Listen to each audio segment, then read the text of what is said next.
kasih Tuhan. Sungguh anugerah Engkau cukup bagi setiap kami Tuhan. Sungguh kami ucap syukur Bapa buat Engkau yang selalu hadir di setiap langkah kaki kami Tuhan. Engkau yang selalu hadir di setiap sisi kehidupan kami Tuhan. Dan anugerah-Mu selalu memenuhi setiap kehidupan kami setiap hari Tuhan. Terima kasih Tuhan Yesus, terima kasih. Sungguh mengucap syukur Bapa, biarlah kami tahu Tuhan anugerah Engkau cukup bagi setiap kami. Dan kami rindu Tuhan setiap saat kami bisa menikmati anugerah-Mu yang sempurna di dalam kehidupan kami. Roh Kudus yang menuntut setiap kami, Roh Kudus yang menolong kami, untuk kami selalu hidup dalam anugerah-Mu yang sempurna. Terima kasih Tuhan Yesus, terima kasih. Sebentar kami akan bersama-sama belajar dan merenungkan kebenaran firman Kristus. Dan kami tahu Tuhan, dan kami percaya kebenaran firman Kristus yang pasti memerdekakan setiap kehidupan kami, yang menjadikan kami lebih daripada pemenang. Terima kasih Tuhan Yesus, Kau mengurapi anak-Mu Tuhan, Bapak Gembala kami akan menyampaikan kebenaran firman Tuhan. Biarlah hikmat pengurapan-Mu Bapak memenuhi kehidupan beliau, dan apapun yang beliau katakan kami percaya. Itu adalah pesan, itu adalah kerinduan Engkau sampaikan kepada setiap kami. Biarlah Tuhan kami percaya Kau sudah menganugerahkan tanah yang subur dalam setiap kehidupan kami. Untuk Engkau taburi kebenaran firman-Mu Tuhan. Dan kami percaya firman itu akan bertumbuh, berbuah di dalam kehidupan. Terima kasih Bapak, terima kasih. Yang siap menerima kebenaran firman bersama saya katakan, amin. Amin. Amin. Siap terima kebenaran firman Kristus, amin. Mari kita bersama-sama saudaraku merenungkan kebenaran firman pada sore hari ini. Dan kalau saudara tahu tema kita di bulan ini adalah menikmati kasih karunia Tuhan. Saya ulang, tema kita di bulan ini adalah menikmati kasih karunia Tuhan. Katakan bersama saya mau menikmati kasih karunia Tuhan, amin. Saya mau menikmati kasih karunia Tuhan. Berapa banyak di antara kita yang ingin menikmati kasih karunia Tuhan? Tolong lambaikan tangan. Luar biasa ya. Semua orang ingin menikmati kasih karunia Tuhan, saudara. Tapi tidak semua orang ternyata bisa menikmati kasih karunia Tuhan itu, saudara. Kalau kita perhatikan, orang yang menikmati kasih karunia Tuhan itu ciri-cirinya begini. Orang yang menikmati kasih karunia Tuhan, dia hidup dalam damai sejahtera, dia hidup dalam ketenangan, dia hidup dalam sukacita, sekalipun badai sedang bergelora di sekitarnya. Bahkan di tengah-tengah pandemi ini, sebagian orang tidak dapat menikmati kasih karunia Tuhan.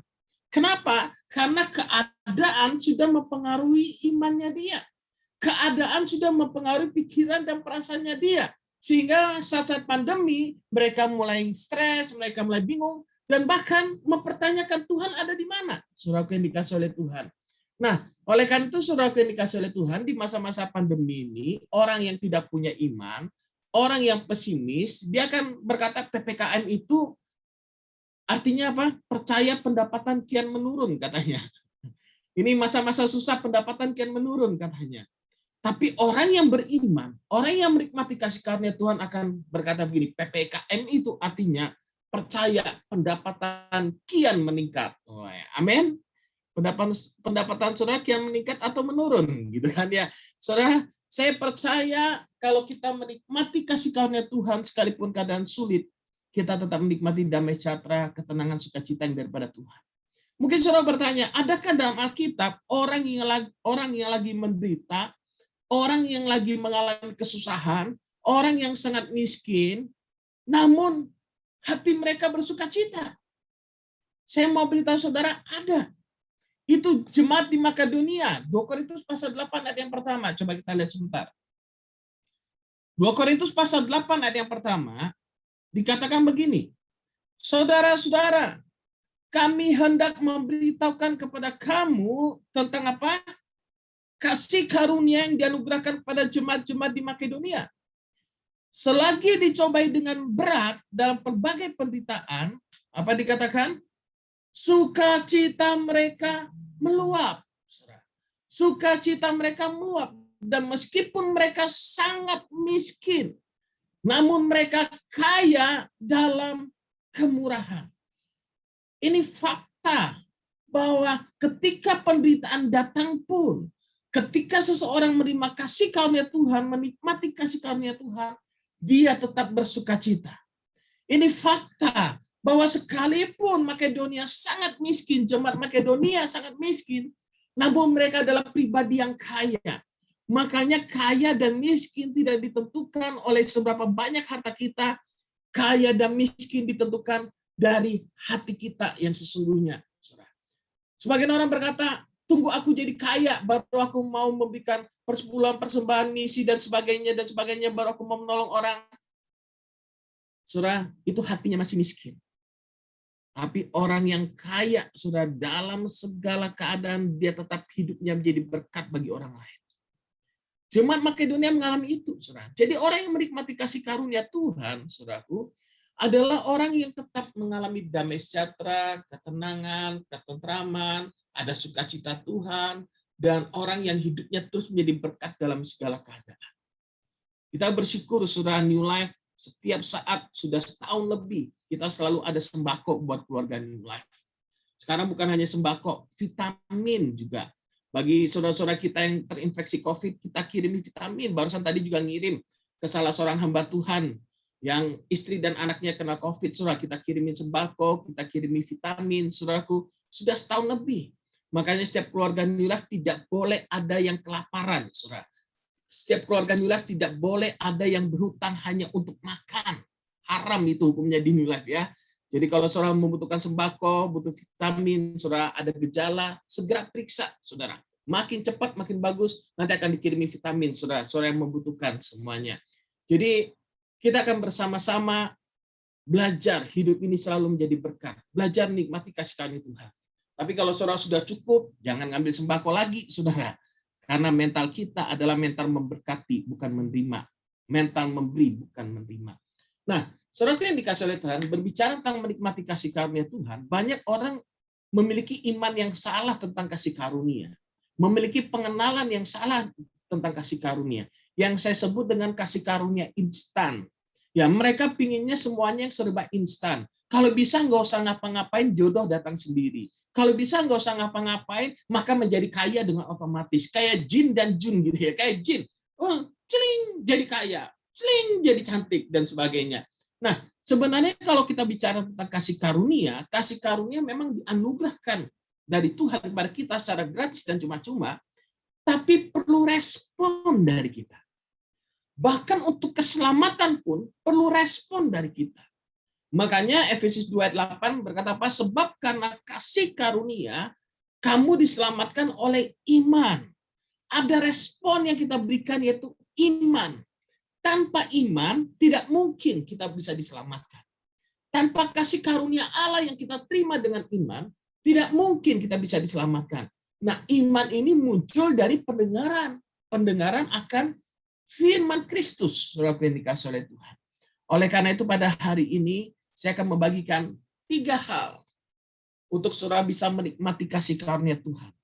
Kalau tidak ada 3 hal ini, saya percaya saudara nggak bisa menikmati kasih karunia Allah. Tapi kalau ada 3 hal ini, saudara akan menikmati kasih karunia dalam segala keadaan.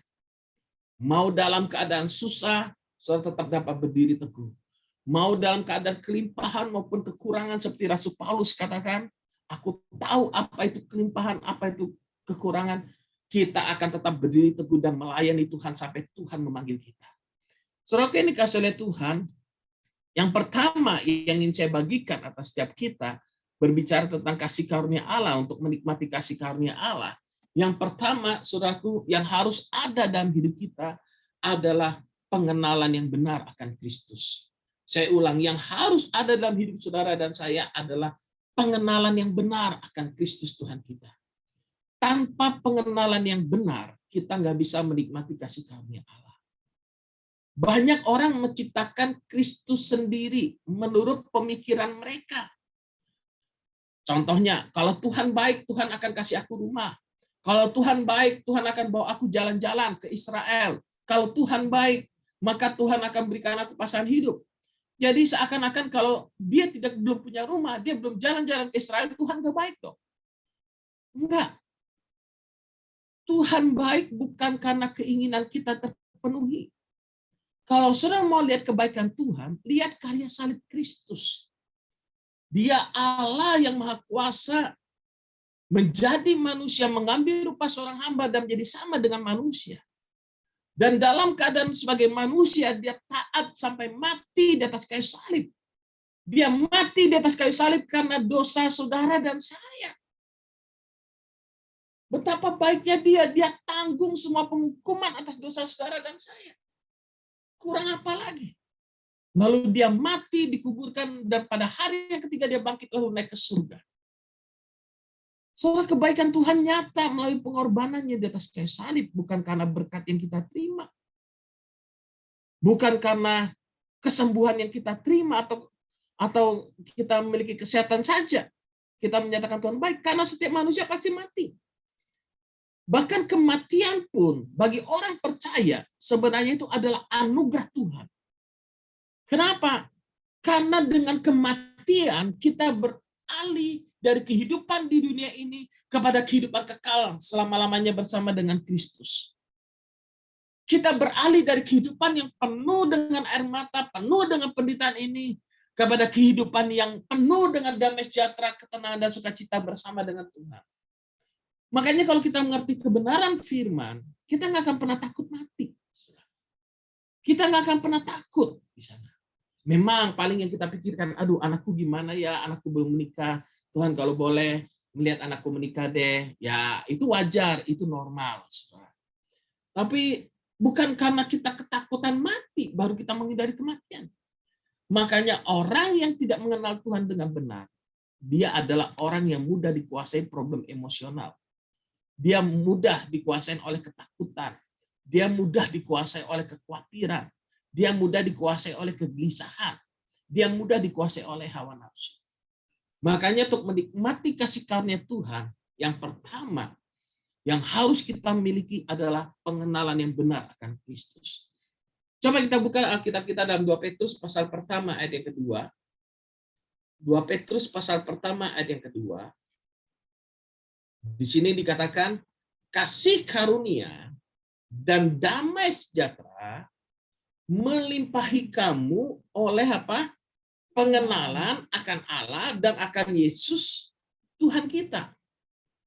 Tanpa pengenalan akan Allah dengan benar, yaitu pengenalan akan pribadi Kristus Tuhan kita dengan benar, tidak ada kelimpahan kasih karunia dan damai sejahtera dalam hidup kita. Makanya ini menjadi syarat utama untuk saudara menikmati kasih karunia Tuhan. Kenali Tuhan yang kita sembah dengan benar.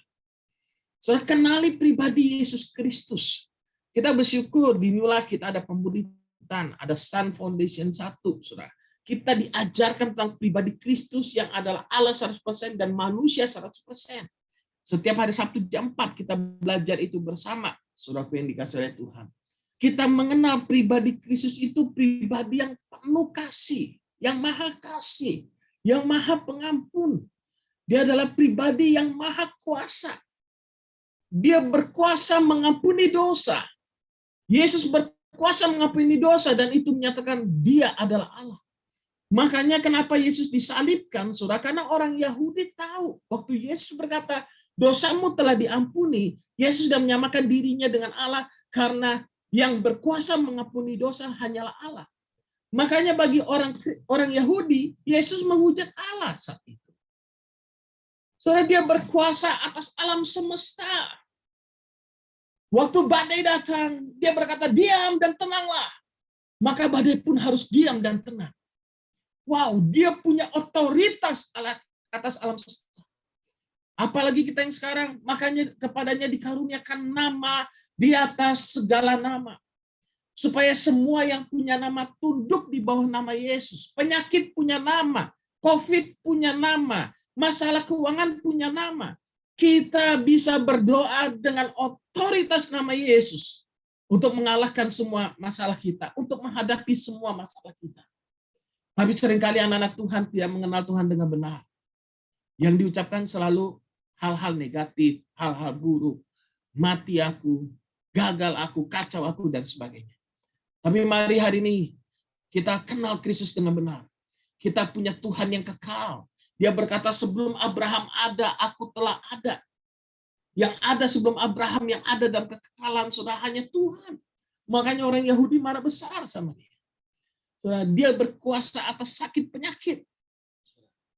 Dia berkuasa atas sakit penyakit. Yang buta disembuhkan olehnya, melihat. Yang lumpuh berjalan dan sebagainya. Dia berkuasa atas maut. Bahkan maut pun telah dikalahkan. Makanya bagi kita yang percaya kepadanya, berbahagialah.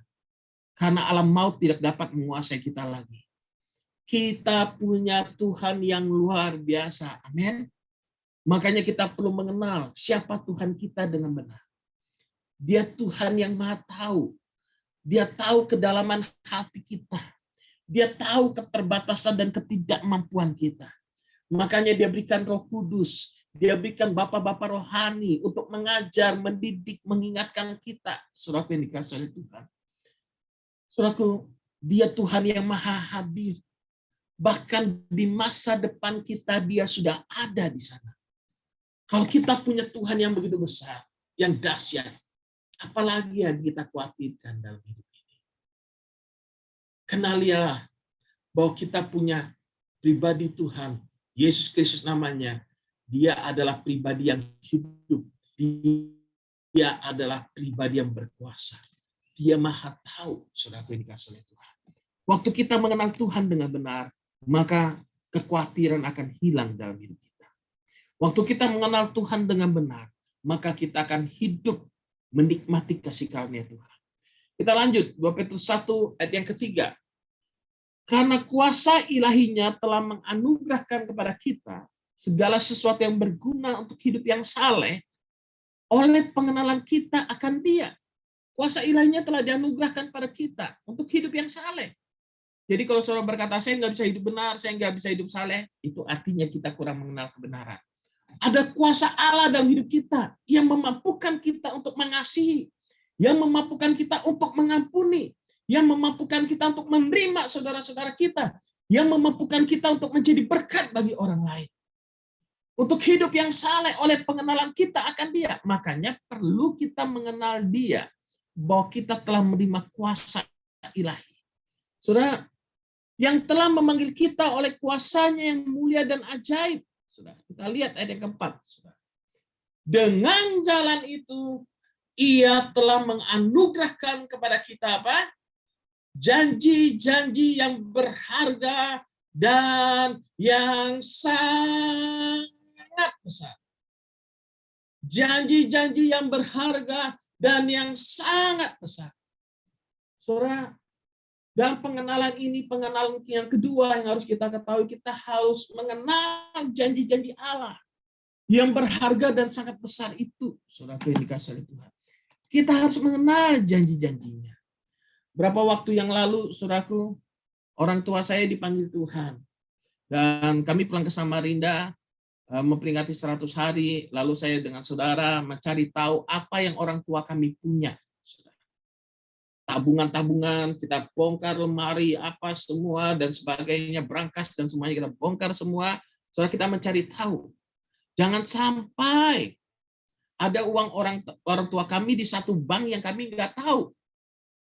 Kalau ada orang tua kami di suatu bank dan kami tidak tahu, kami tidak akan pernah menerima warisan itu. Saudara mengerti maksudnya ya? Jadi kita harus tahu warisan apa yang diberikan. Alkitab mencatat saudara adalah anak-anak Allah.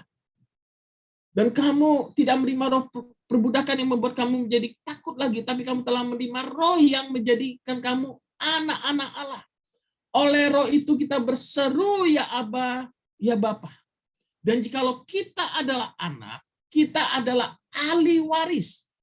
Maksudnya adalah orang-orang yang berhak menerima janji-janji Tuhan.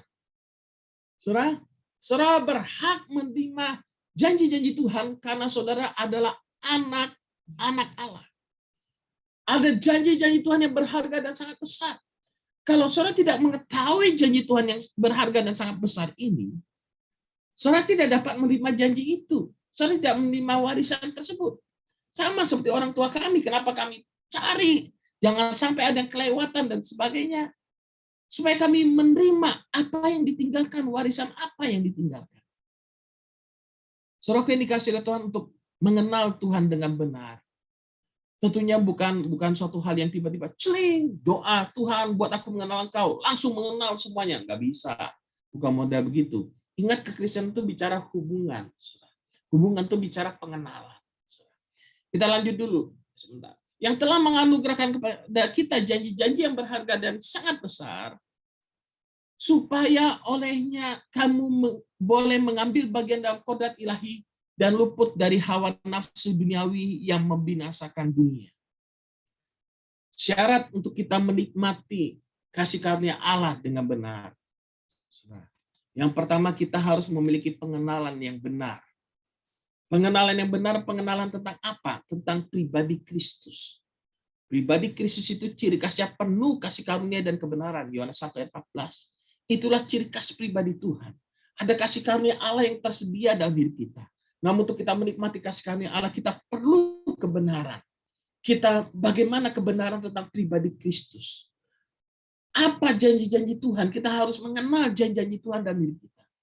Kita juga harus mengenal cara mengambil bagian dalam kodrat ilahi. Kalau saudara nggak tahu cara mengambil bagian dalam kodrat ilahi, saudara dan saya tidak akan pernah hidup dalam kodrat ilahi. Tapi kalau saudara tahu kebenaran bagaimana hidup dalam kodrat ilahi, hidup dalam otoritas Allah, hidup dengan pengharapan, dengan iman kepada Kristus, hidup dengan kekuatan daripada Kristus, hidup dengan hikmat, dengan pengurapan daripada Kristus, saudara akan menikmati hidup dalam kodrat ilahi. Menikmati hidup dalam kasih karunia Allah. Hidup dalam kasih karunia Allah melenyapkan kita dari ketakutan. Hidup dalam kasih karunia Allah itu ciri khasnya dia hidupnya menjadi berkat bagi orang lain. Hidupnya sudah bukan tentang dirinya lagi. Orang yang semakin besar menikmati kasih karunia Allah, menyadari betapa besar anugerah Allah, hatinya tidak mungkin terikat pada dunia ini. Kenapa hatinya akan terikat pada Tuhan? Karena Tuhanlah yang menjadi segala-galanya dalam hidupnya. Dia menyadari dia manusia berdosa yang seharusnya menerima penghukuman masuk neraka sampai selama-lamanya. Tapi karena kasih karunia Allah semata-mata, kita boleh diselamatkan. Menjadi anak raja di atas segala raja. Menjadi anak dari Sang Pencipta. Dan dia mau kita hidup untuk memuliakan dia. Saudara yang dikasih oleh Tuhan, makanya kalau saudara perhatikan semua yang dilakukan oleh New Life, dari doa pagi, doa malam, NLC, FC, pemuritan setiap hari Sabtu, ibadah, seminggu 2 kali, saudaraku. Semuanya dengan satu tujuan saja. Supaya saudara mengenal Kristus dengan benar. Supaya saudara mengenal janji-janji Allah dengan benar. Supaya saudara mengenal bagaimana hidup dalam kodrat ilahi. Sehingga hidup saudara dan saya, bukan kita lagi, tapi Kristus yang hidup dalam kita. Sehingga orang yang melihat kita ini segambar dan serupa dengan Allah. Melihat Kristus yang penuh dan kasih karunia dalam kehidupan kita. Manusia selalu berusaha mengejar kenikmatan. Manusia selalu berusaha mengejar kekayaan, kesuksesan, ketenaran. Inilah yang seringkali mengalihkan fokus hidup kita daripada pengenalan Kristus kepada hal-hal duniawi. Inilah seringkali yang membuat kita berkata, aduh saya nggak ada waktu untuk pemuritan, kerjaan saya banyak. Inilah yang seringkali membuat kita kehilangan waktu untuk bersekutu dengan Tuhan, bangun pagi langsung mikirkan kerjaan, bukan memikirkan Kristus, merenungkan firman Kristus, tapi langsung sibuk bekerja. Kalau hidup kita modelnya seperti itu, bagaimana kita mau mengenal Kristus dengan benar? Saudara yang dikasih oleh Tuhan, pengenalan yang salah akan melahirkan iman yang salah. Kalau saudara hanya menjadi seorang Kristen, mengikut Tuhan hanya karena berkat, saudara, maka iman saudara dan saya mudah sekali rapuh. Ketika masalah datang, kita mempertanyakan di mana Tuhan. Kita berpikir Tuhan baik kalau kita diberkati, kalau keinginan kita dipenuhi. Itu iman yang rapuh.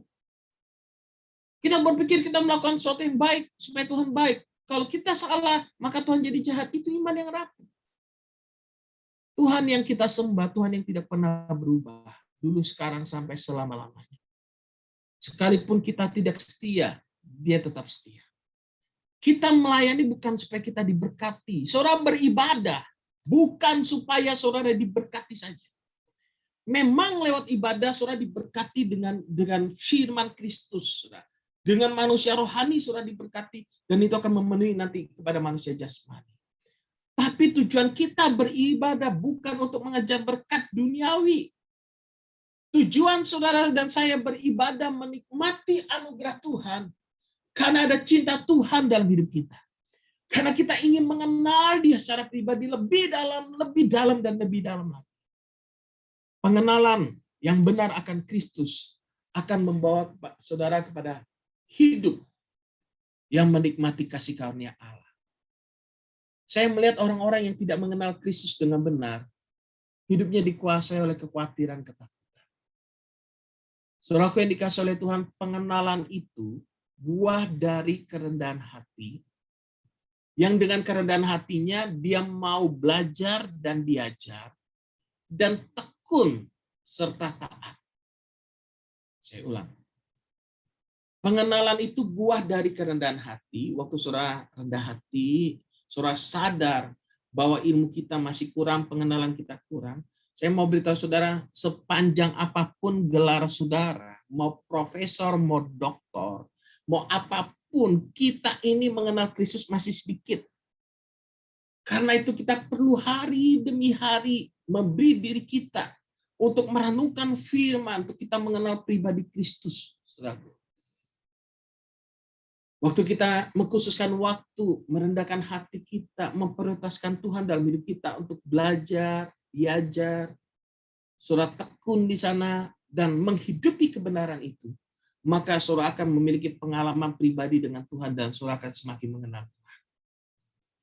Saudara, dulu saya belajar bahwa Tuhan itu pasti memelihara hidup kita.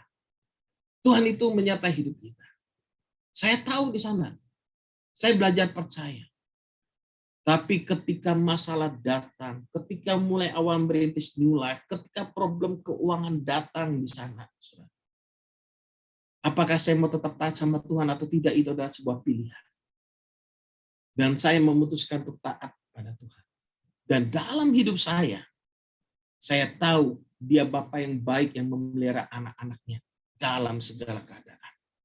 Bukan secara teori yang saya kenal. Bukan dari kata orang saya kenal. Tapi karena ada pengalaman pribadi bersama dengan Tuhan. Ada banyak pengalaman pribadi bersama dengan Tuhan. Yang membuat kita semakin mengenal Dia. Kalau saudara belajar Alkitab hanya sekedar memuaskan pengetahuan, sebagian orang itu hanya sekedar memuas pengetahuan, ikut ibadah, apalagi yang baru ya, apalagi yang baru ya. Saudara, itu cuma jadi sekedar pelajaran, seperti pelajaran sejarah. Tapi kalau kita menerima firman lalu kita hidupi, saudara, kita tahu kita perlu mengenal Tuhan dengan benar seperti hari ini. Mulai hari ini khususkan waktu untuk berdoa, merenungkan firman. Sadarin dalam hati kita, aku butuh mengenal Tuhan dengan benar. Saudara ikut pertemuan-pertemuan ibadah, saudara ikut pemuritan. Saudara belajar dari kelas-kelas yang ada. Buku kebenaran yang mereka kan sudah dibagikan. Pada saudara-saudara yang membutuhkan bisa menghubungi Ana. Ada ratusan buku kita punya masih di New Life, saudara, di sekretariat kita. Yang siap kita bagikan secara gratis. Untuk orang makin mengenal Tuhan. Rugi kalau kita tidak mengenal Tuhan. Saudara, apakah New Life pengangguran? Buat acara doa pagi lah, Senin sampai Jumat, doa malam lah, NLC lah, FC lah, kemudian pemuritan lah, ibadah. Apakah New Life pengangguran? Enggak. Saudara terima dari pemuritan, itu paling cuma 2,5 jam. 1 minggu. Saudara pernah sadar nggak? Yang buat materi, yang nyusun materi, yang persiapan untuk menyampaikan materi itu berjam-jam, bahkan berhari-hari, bahkan berbulan-bulan. Kalau saudara sudah dikasih, tinggal nikmati saja, saudara nggak mau, kan rugi sendiri. Ibu-ibu tahu tuh, kalau mau masak masakan yang enak sekali, gitu ya. Waduh, persiapannya bisa berjam-jam.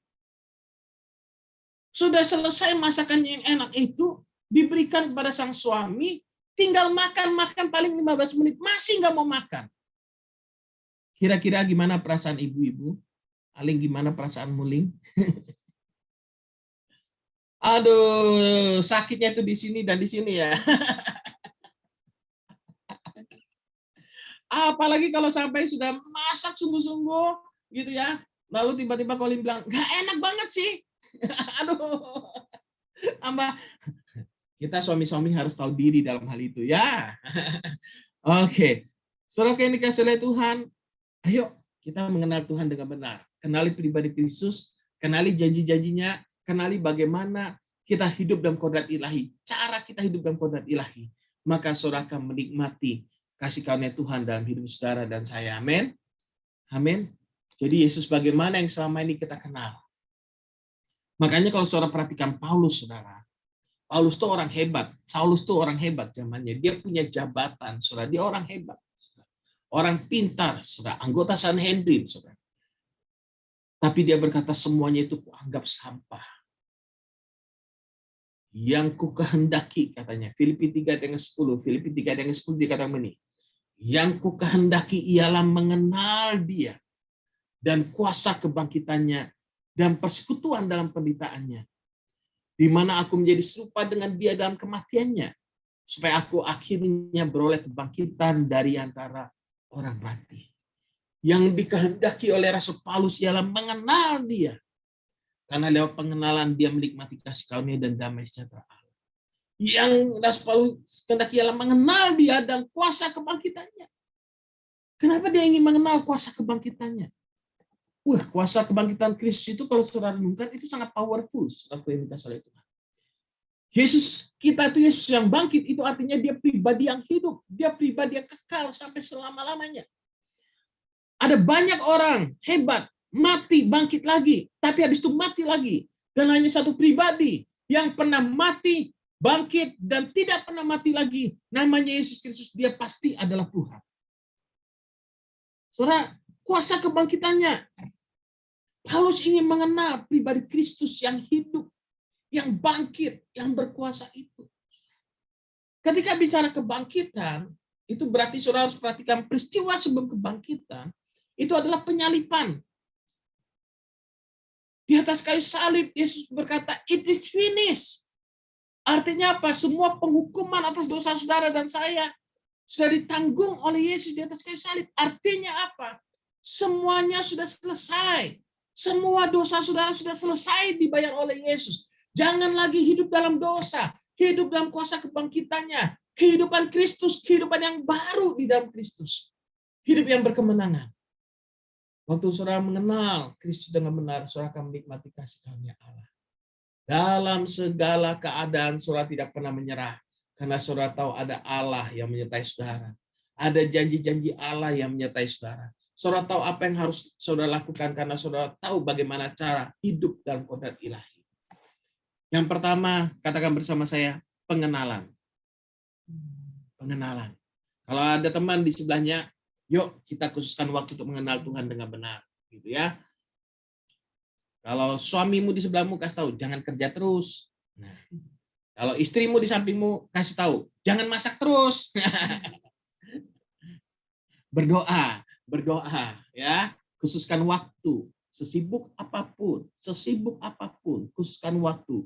Karena pengenalan yang benar akan membawa saudara pada kehidupan yang kekal, keselamatan yang kekal dan Kristus. Yang kedua, saudaraku, untuk kita menikmati kasih karunia Allah, yang kedua yang sangat dibutuhkan adalah iman. Saudara perhatikan bahwa kita selamat pun kasih karunia Allah kita terima dengan iman. Pengenalan yang benar melahirkan iman. Makanya iman timbul dari pendengaran akan firman Kristus. Iman yang benar melahirkan tindakan yang benar. Makanya apa yang saya sampaikan pada saudara hari ini satu paket, nggak bisa dipisahkan. Saudara punya pengenalan yang benar. Saudara mendengar tentang Kristus yang benar, tapi nggak muncul iman dalam hidup saudara, saudara tidak mempercayainya, ya sama saja kita tidak menikmati kasih karunia Allah. Tapi kalau kita memiliki pengenalan yang benar, lalu lahir iman dalam hidup kita. Saudara, iman itu berbeda dengan bonek ya. Bonek itu bodoh nekat. Kalau iman itu dasarnya, fokusnya adalah Kristus. Dasarnya adalah apa yang sudah Yesus lakukan di atas kayu salib. Bukan karena ketaatan kita, kehebatan kita, kesalahan kita, tapi karena ketaatan Kristus. Itu iman. Makanya iman itu mengikuti kehendak Tuhan, bukan mengikuti kehendak kita. Iman itu fokusnya pada kehendak Tuhan. Kita berserah. Kita menyerahkan seluruh hidup kita, sekalipun itu nggak enak bagi kita, tapi waktu sudah menyerahkan hidup saudara kepada tangan yang tepat, yaitu tangan Tuhan, maka saudara akan menikmati kasih karunia Allah dengan luar biasa. Tapi kadang kita nggak mau ngikutin cara Tuhan, kadang kita lebih ngikutin cara kita. Kalau bonek itu bodoh nekat, dia mengikuti keinginannya saja. Pokoknya aku harus ini, aku harus bisa, aku harus itu, dan aku harus mendapatkan ini, dan sebagainya. Itu namanya orang-orang yang berfokus pada keinginan daging, orang-orang yang berfokus pada dirinya sendiri. Ketahuilah, tidak ada orang yang berfokus pada keinginannya sendiri menjadi seorang yang berbahagia. Percayalah, cepat atau lambat, seorang yang berfokus pada keinginannya sendiri pasti kecewa. Pasti menyesal. Mungkin ketika dia fokus pada keinginannya saat ini dia dapat kekayaan, dia kelihatannya happy dan sebagainya. Tapi terus dia fokus pada keinginannya dia sendiri. Pasti nanti satu titik dia kecewa. Dia akan sadar bahwa kekayaan tidak dapat memberikan dia kebahagiaan, kedamaian sebenarnya. Yang dapat memberikan kedamaian, ketenangan, kebahagiaan itu adalah Tuhan. Mengenal Tuhan dengan benar. Saudaraku yang dikasihi oleh Tuhan, orang yang berfokus pada hawa nafsunya, saudara, dia akan diseret dan dipikat oleh hawa nafsunya. Alkitab katakan seperti itu. Ketika kita diseret dan dipikat oleh hawa nafsu, nah itu dia problem. Coba kita buka Roma pasal 5 ayat yang pertama. Roma pasal 5 ayat yang pertama. Roma pasal 5 ayat yang pertama. Sebab itu kita yang dibenarkan karena iman, kita hidup dalam damai sejahtera dengan Allah. Oleh karena Tuhan kita, Yesus Kristus, saudara, kita yang dibenarkan karena iman. Oleh Dia, kita juga beroleh jalan masuk oleh iman kepada kasih karunia. Jadi kalau saudara mau jalan masuk pada kasih karunia Allah, hidup dalam kasih karunia Allah, saudara dan saya hidup oleh iman. Makanya Roma 1 dikatakan, orang benar hidup oleh iman. Saudara, Rasul Paulus berkata, aku mempunyai keyakinan yang kokoh akan Injil, karena Injil adalah kekuatan Allah yang menyelamatkan setiap orang yang percaya kepada Dia. Saudara, di dalam kasih karunia ini kita berdiri dan kita bermegah dalam pengharapan akan menerima kemuliaan Allah. Dan bukan hanya itu saja, kita malah bermegah juga dalam kesengsaraan kita. Kalau kita mengalami kesengsaraan, penderitaan karena memberitakan Injil, no problem. Gitu ya. Tapi kalau kita mengalami kesengsaraan karena dosa, itu berarti karena kebodohan kita. Maka kita akan sengsara. Kita nggak bisa bermegah di sana. Tapi kalau saudara karena kebenaran, saudara hidup benar, lalu saudara difitnah, diserang, dianiaya dalam tanda petik, kita bisa bermegah di sana karena semua terjadi karena kasih karunia Allah. Ya, menderita karena kebenaran itu adalah anugerah Tuhan. Karena kita tahu bahwa kesengsaraan itu menimbulkan ketekunan, dan ketekunan menimbulkan tahan uji, dan tahan uji menimbulkan pengharapan, dan pengharapan tidak mengecewakan. Karena kasih Allah telah dicurahkan dalam hati kita oleh Roh Kudus yang telah dikaruniakan pada kita.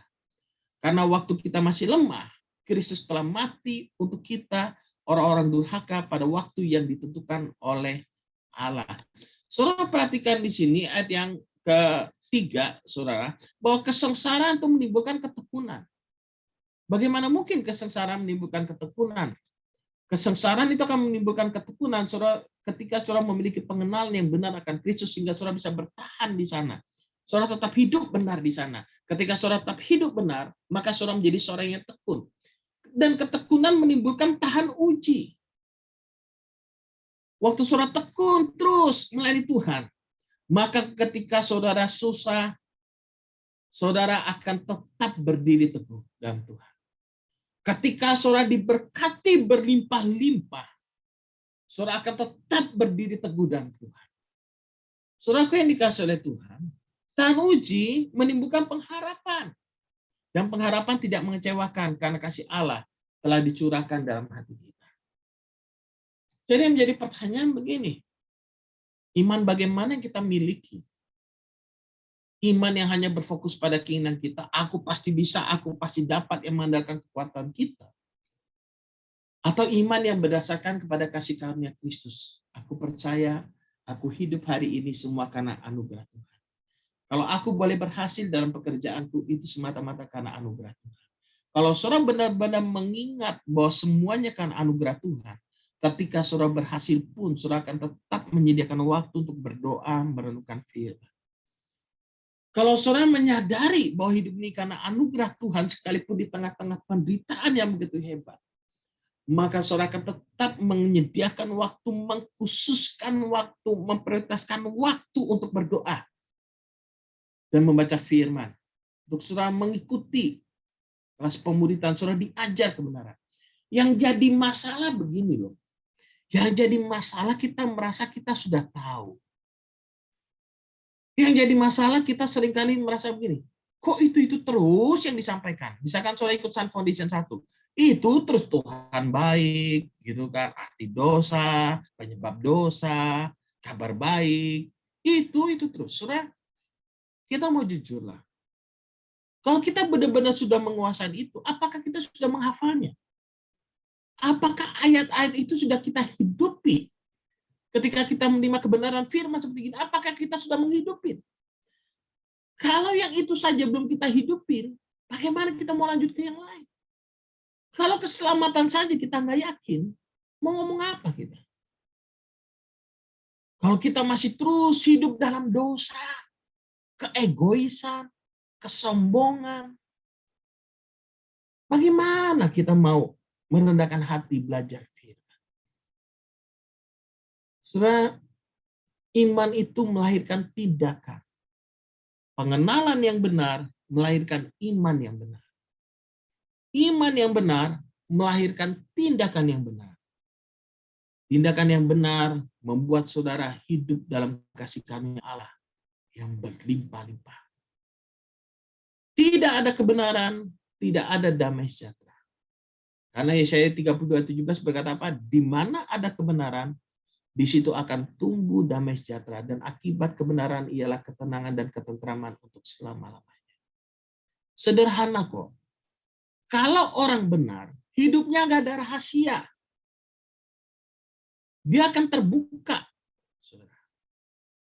Kalau hidup saya benar, saya mau WA sama Anne, saya mau WA sama siapapun, saudara, saya keluar makan mungkin sama Dina, saya terbuka. Tidak ada rahasia. Kenapa mesti dirahasiakan kalau kita benar? Saya dengan istri saya tidak ada rahasia. Mau keuangan, mau handphone, mau saya ketemu sama siapapun, istri saya tahu semua. Dan istri saya merasa nyaman saja.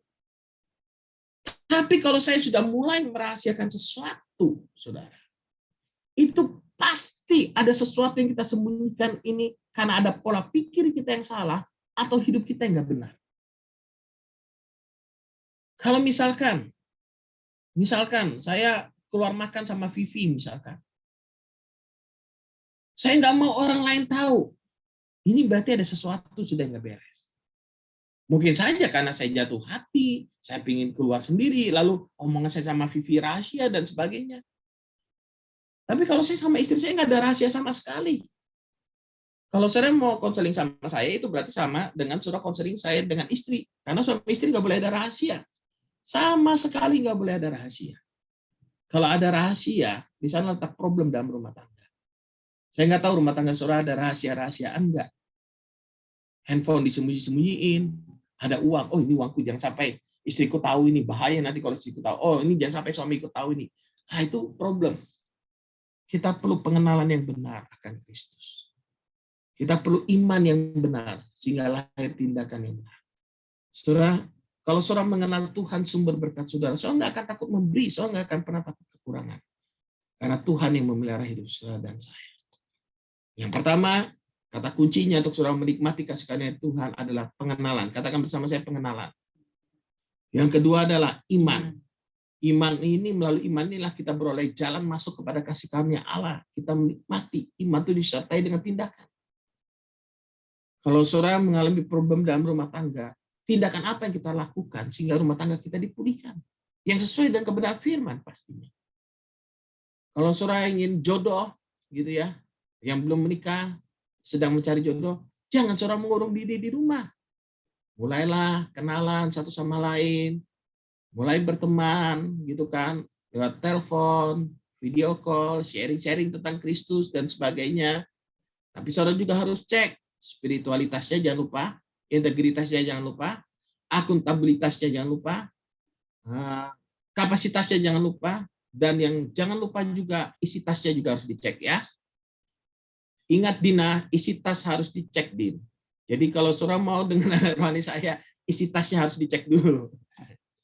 Jangan-jangan banyak utang semua di sana, jadi problem. Ternyata utangnya naktir cewek lain lagi, wah kan jadi problem. Oke, saudara. Yang ketiga, saudara, untuk saudara menikmati, hidup menikmati kasih karunia Allah, yang ketiga adalah kebenaran. Jadi hari ini kita belajar PIK, pengenalan, iman, dan kebenaran. Bukan Pantai Indah Kapuk, saudara. Tapi pengenalan, iman, dan kebenaran. Kalau saudara pelajari dalam Alkitab, kasih karunia dan kebenaran, ini satu paket yang nggak bisa dilepaskan, nggak bisa dipisahkan. Kalau saudara hanya mengenal kasih karunia tanpa mengenal kebenaran dengan seutuhnya, saudara, dengan seluruhnya, maka hidup saudara akan jadi problem. Kenapa? Karena orang berkata, oh nggak apa-apa, berdosa kan ada kasih karunia Allah. Itu jelas penyesatan. Dosa itu pasti ada konsekuensi. Saudara. Bahkan dosa itu seringkali bukan hanya yang kita lakukan, apa yang tidak kita lakukan pun bisa menjadi dosa. Saudara tahu berbuat baik, saudara mampu berbuat baik, tapi saudara tidak mau melakukannya, itu sudah dosa. Yakobus menyatakan itu. Saudara tahu seharusnya, saudara menikmati hubungan dengan Tuhan, dan saudara tidak melakukannya. Saudara sendiri yang rugi, saudara akan menerima akibat konsekuensi dari pengenalan yang salah. Makanya Roma 5 ayat ke-17 dikatakan begini, sebab jika oleh dosa satu orang maut telah berkuasa oleh satu orang itu, maka lebih benar lagi mereka yang telah menerima kelimpahan kasih karunia dan anugerah kebenaran akan apa? Hidup dan berkuasa oleh karena satu orang itu, yaitu Yesus Kristus. Saudara lihat, kelimpahan kasih karunia dan anugerah kebenaran. Ada anugerah kebenaran. Karena kalau tidak ada anugerah kebenaran, maka tidak ada kelimpahan kasih karunia. Saudara, kelimpahan kasih karunia dan kebenaran melahirkan hidup yang berkuasa. Mereka yang menerima kelimpahan kasih karunia dan anugerah kebenaran akan hidup dan berkuasa oleh karena satu orang itu, yaitu Yesus Kristus. Kebenaran, saudara, Yesaya 32 ayat 17, di mana ada kebenaran di situ akan tumbuh damai sejahtera, dan akibat kebenaran ialah ketenangan dan ketentraman untuk selama-lamanya. Kebenaran di sini bukan hanya status kita sebagai orang yang telah dibenarkan oleh darah Kristus. Kita adalah orang benar karena darah Kristus, karena perbuatan Kristus. Saudara, tetapi juga bicara tentang kebenaran, artinya hidup yang benar. Pengenalan yang benar melahirkan iman yang benar, iman yang benar melahirkan hidup yang benar. Tindakan yang benar itu berbicara tentang hidup yang benar. Kebenaran akan selalu membawa kita menikmati damai sejahtera, ketenangan, dan ketentraman. Tidak ada kebenaran, tidak ada damai sejahtera. Saudara boleh cek, saudara boleh tes. Saudara yang masih punya kebiasaan buruk, dosa-dosa tersembunyi, saudara yang tidak diketahui oleh orang lain, saudara boleh cek hati nurani saudara yang paling dalam. Pasti ada kegelisahan dan ketakutan atau kekhawatiran. Kenapa sih mau hidup dalam kekhawatiran? Kenapa sih mau menyimpan dosa-dosa yang tersembunyi? Yang sekalipun kelihatannya orang lain nggak tahu. Pasti ada perasaan bersalah ketika saudara menyimpan dosa yang tersembunyi. Kalau saudara tidak merasa bersalah ketika saudara menyimpan dosa, jangan-jangan belum lahir baru malah jadinya. Tapi kalau kita sudah lahir baru, saya percaya habitat kita adalah kebenaran. Amin. Makanya Rasul Paulus berkata, jika demikian apakah kita boleh berbuat dosa? Karena kita tidak hidup di bawah hukum Taurat, tapi di bawah kasih karunia Allah. Sekali-kali tidak. Yuk, saudara mau menikmati kasih karunia Tuhan, amin. Mau menikmati kasih karunia Tuhan, hidup benar. Kebiasaan buruk kita hari ini tinggalkan. Akhiri semua kebiasaan buruk. Jangan simpan-simpan rahasia. Nggak ada damai sejahtera dalam hidupmu, dalam rumah tanggamu, kalau engkau menyimpan rahasia. Kalau ada yang nggak benar, nggak ada damai sejahtera. Nggak usah ngarang-ngarang cerita. Cukup jika ya, katakan ya. Jika tidak, katakan tidak. Selesai. Hidup ini sederhana. Sederhana, saudara. Ikut Tuhan itu sederhana. Dengar dan nurut baik-baik. Nggak usah macam-macam kita ini. Nggak usah lah sampai inginnya terseret oleh keinginan daging kita. Hidup itu menikmati kasih karunia Tuhan, orang menikmati kasih karunia Tuhan, orang yang bisa bersyukur pada Tuhan. Dia melihat dirinya sudah keselamatan saja, diselamatkan, itu sudah melebihi daripada segala sesuatu. Makanya saya katakan pada saudara bahwa kalau seandainya kita bisa mencicipi neraka 1 jam saja, betapa mengerikannya itu neraka. Pasti saudara akan berkata, Tuhan ampuni aku semuanya, udah aku berikan semuanya, aku nggak pingin apa-apa lagi, yang aku inginkan cuma keluar dari neraka itu. Itu kalau neraka. Tapi syukur kita yang sudah diselamatkan, kita menikmati keindahan Tuhan. Makanya karena keindahan Tuhan itulah kita berkata, Tuhan semuanya kulepaskan untuk mengikut Engkau. Mengiring Yesus seumur hidupku sampai Tuhan memanggil aku. Saudara perhatikan bangsa Israel. Mereka melakukan dosa. Mereka menghujat Allah, menentang Allah. Mereka melakukan dosa percabulan. Nanti saudara bisa baca di 1 Korintus pasal 10. Mereka bersungut-sungut sehingga mereka tidak masuk dalam tanah perjanjian. Sebagian besar dari mereka tidak masuk dalam tanah perjanjian karena dosa. Orang yang hidup dalam dosa tidak akan menikmati kasih karunia Allah. Percayalah. Belajarlah hidup jujur. Jika ya, katakan ya. Jika tidak, katakan tidak. Kasih karunia Allah sudah disediakan bagi saudara dan saya. Sudah diberikan.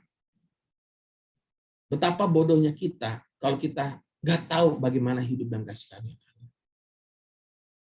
Kalau saya misalkan sudah bayarkan Pius, tiket berlibur ke Bali, termasuk hotelnya semua, tapi Pius nggak pernah tanya, tanggal berapa Pak saya bisa berangkat? Pak tiketnya ada nggak? Nanti apa yang harus saya lakukan Pak? Bagaimana nanti? Oh saya harus naik pesawat ya Pak. Setelah saya naik pesawat sampai sana nanti ada jemput nggak Pak? Pius harus cari tahu bagaimana untuk bisa menikmati fasilitas Bali yang saya berikan kepada dia. Tapi kalau Pius nggak tahu, hanya diam saja, nggak pernah bertanya, nggak pernah mencari tahu, dia nggak akan pernah menikmati semua fasilitas yang sudah diberikan, kebaikan yang diberikan. Tuhan telah memberikan anugerahnya kepada saudara dan saya. Bahkan nyawanya sudah dia berikan, apalagi segala sesuatu yang lain. Seringkali problem emosional kita membuat kita tidak dapat menikmati kasih karunia Allah. Keegoisan, cinta akan uang, ya, ambisi untuk mengejar jabatan, menjadi terkenal dan sebagainya. Saudara, hidup ini bukan untuk itu. Hidup ini untuk mengasihi, memuliakan Allah. Kita mengasihi Allah dengan cara mengasihi sesama. Hidup ini untuk melayani Tuhan. Saudara menerima berkat, kekayaan yang melimpah, itu pun untuk melayani Tuhan. Saudara menerima jabatan, itu pun untuk melayani Tuhan. Mari dalam hidup kita bersama-sama melayani Tuhan sampai Tuhan memanggil kita. Yang berkata saya masih muda saat ini. Semuanya ada waktunya dan itu tidak terduga. Mari kita siapkan hati kita untuk selalu melayani Tuhan sepanjang umur hidup kita. Ayat terakhir, Kolose pasal 3 ayat yang ke-12. Kolose pasal 3 ayat yang ke-12. Kita lihat bersama sampai ayat yang ke-17. Karena itu sebagai orang-orang pilihan Allah yang dikuduskan dan dikasihinya. Ini pesan firman buat setiap kita. Kenakanlah belas kasihan, kemurahan, kerendahan hati, kelemah lembutan dan kesabaran. Sabarlah kamu seorang terhadap yang lain, dan ampunilah seorang akan yang lain. Apabila yang seorang menaruh dendam terhadap yang lain, sama seperti Tuhan telah mengampuni kamu, kamu perbuat jugalah demikian. Dan di atas semuanya itu kenakanlah kasih sebagai pengikat yang mempersatukan dan menyempurnakan. Hendaklah damai sejahtera Kristus memerintah dalam hatimu, karena untuk itulah kamu telah dipanggil menjadi satu tubuh, dan bersyukurlah. Hendaklah perkataan Kristus diam dengan segala kekayaannya di antara kamu, sehingga kamu dengan segala hikmat mengajar dan menegur seorang akan yang lain, dan sambil menyanyikan mazmur dan pujian dan nyanyian rohani, kamu mengucap syukur kepada Allah dalam hatimu. Dan segala sesuatu yang kamu lakukan dengan perkataan dan perbuatan, lakukanlah semuanya itu di dalam nama Tuhan Yesus, sambil mengucap syukur oleh Dia kepada Allah Bapa kita. Bisakah saudara melakukan dosa sambil melakukannya dalam nama Yesus? Saudara mencuri, saudara lakukan dalam nama Yesus gitu, mencuri, lalu mengucap syukur pada Allah? Tidak bisa kan? Tentunya ini semua perbuatan yang benar. Bisakah seorang selingkuh lalu melakukannya dalam nama Yesus? Kacau, saudara, sampai terjadi. Apapun yang kita lakukan, apapun yang kita perkatakan, lakukanlah semuanya itu dalam nama Yesus, sambil mengucap syukur kepada Allah. Jadi marilah kita mengenakan belas kasihan, kemurahan, kerendahan hati, kelemah lembutan, dan kesabaran. Mengenakan kasih dalam hidup ini, sehingga kita bisa menikmati kasih karunia Tuhan dalam hidup kita. Ciri-ciri orang yang menikmati kasih karunia Allah, dia hidup dalam damai sejahtera, dia hidup dalam ketenangan, hidupnya penuh dengan sukacita, hidupnya penuh dengan ketentraman, saudaraku, dan hidupnya menjadi berkat bagi orang lain. Itu ciri-ciri orang yang menikmati kasih karunia Allah. Sekalipun dia bukan orang kaya raya, tapi hidupnya menjadi berkat bagi orang lain. Makanya kita berkata, sekalipun berkekurangan, sekalipun miskin, tapi memperkaya banyak orang. Bagaimana mungkin orang yang kekurangan memperkaya banyak orang? Karena hidupnya sudah bukan untuk dirinya lagi, tapi untuk kemuliaan nama Tuhan. Kadang kita mau berjalan dengan cara kita. Sudah diberitahu kebenaran, kadang kita pun tidak mau taat. Itu yang menjadi problem. Makanya sekarang jadi pertanyaan, sudahkah hidup kita penuh dengan damai sejahtera, sukacita, ketenangan, ketentraman, dan menjadi berkat bagi banyak orang? Kalau belum, itu berarti kita harus belajar menikmati kasih karunia Allah. Dan ingat 3 hal ini, pengenalan yang benar, iman, dan kebenaran, hidup benar. Itu akan membuat saudara dan saya menikmati kasih karunia Allah. Praktekkan dan hidupi, rasakan dan nikmati. Maka setiap hari ketika saudara bangun pagi, saudara akan berkata, terima kasih Tuhan. Kalau saya ada istri di samping, setiap bangun pagi saya buka mata, saya melihat istri saya mulai tersenyum, kami mulai ketawa, saudara, dan mulai keluar pengucapan syukur kepada Tuhan. Terima kasih Tuhan buat istri yang terbaik dan sebagainya. Kenapa? Karena kami menikmati kasih karunia Allah. Ada kebenaran, ada sukacita di sana. Tapi kalau saudara lihat wajah istri saudara seperti ngeliat setan, nah itu bahaya. Saudara. Ada sesuatu yang salah. Atau demikian pula sebaliknya. Biarlah kasih Kristus melimpah dalam hidup kita. Amin. Amin. Mari kita akan berdoa buat kebenaran firman Kristus. Nanti Ana pimpin kita dalam doa buat kebenaran firman. Ana boleh pimpin kita langsung buat kebenaran firman Kristus. Terima kasih Tuhan. Mari kita bersatu di dalam doa. Terima kasih Tuhan Yesus yang baik. Terima kasih buat kebaikan-Mu di dalam kehidupan kami. Di mana Tuhan pada sore hari ini kami boleh terus diisi kembali dengan kebenaran firman-Mu Tuhan. Kami percaya Tuhan, setiap kami anak-anak-Mu Tuhan yang pada sore hari ini beribadah, boleh terus bertumbuh di dalam pengenalan akan Engkau Tuhan.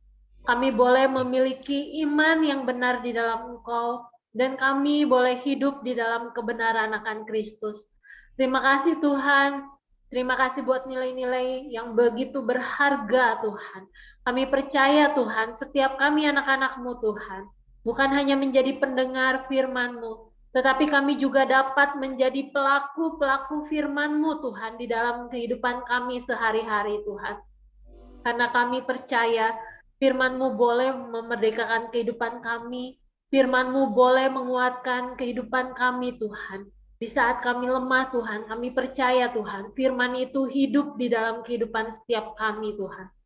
Terima kasih buat firman-Mu Tuhan, dan kami mau berdoa pada sore hari ini Tuhan, buat hamba-Mu Tuhan, buat anak-Mu terkasih Tuhan, buat Bapak Gembala kami Tuhan. Terima kasih Tuhan buat Bapak Gembala kami Tuhan, Kau menghadirkan beliau di tengah-tengah kehidupan kami Tuhan, untuk memimpin kehidupan kami, untuk terus bertumbuh di dalam kebenaran akan Engkau Tuhan.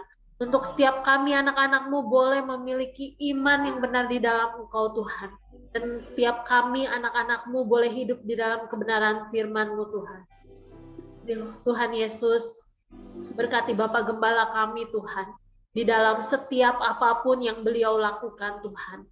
Kami percaya Tuhan Yesus, apapun yang beliau kerjakan Tuhan Yesus boleh membuatnya berhasil. Dan kemanapun kakinya melangkah, tempat itu diberkati karena kehadirannya Tuhan.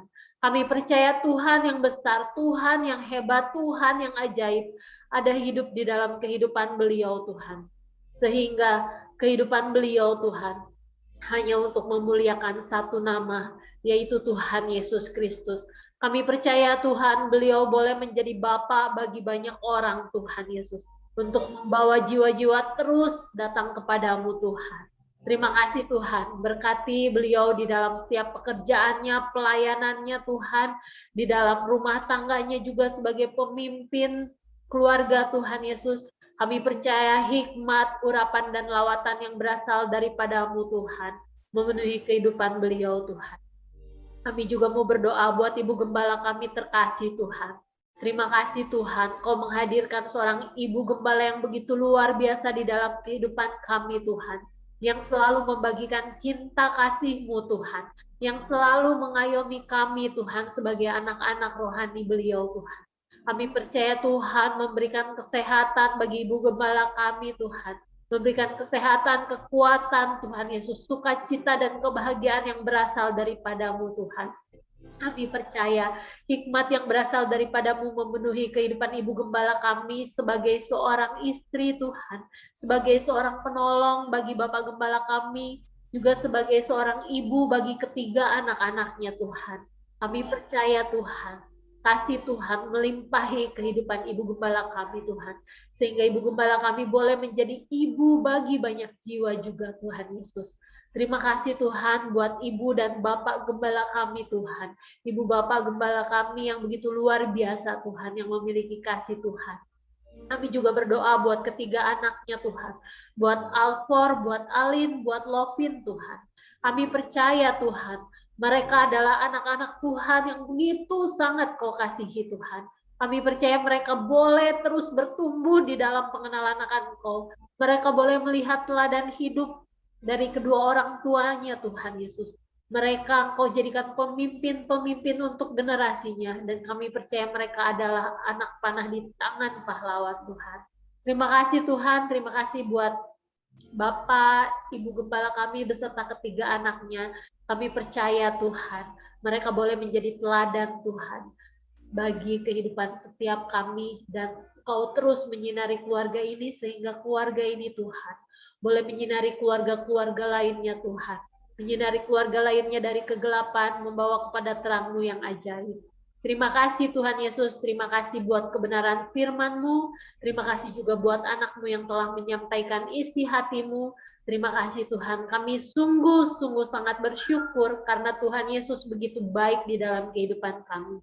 Terima kasih buat sore hari ini Tuhan, di dalam nama Tuhan Yesus Kristus, kami anak-anak-Mu berdoa dan mengucap syukur. Haleluya, amin.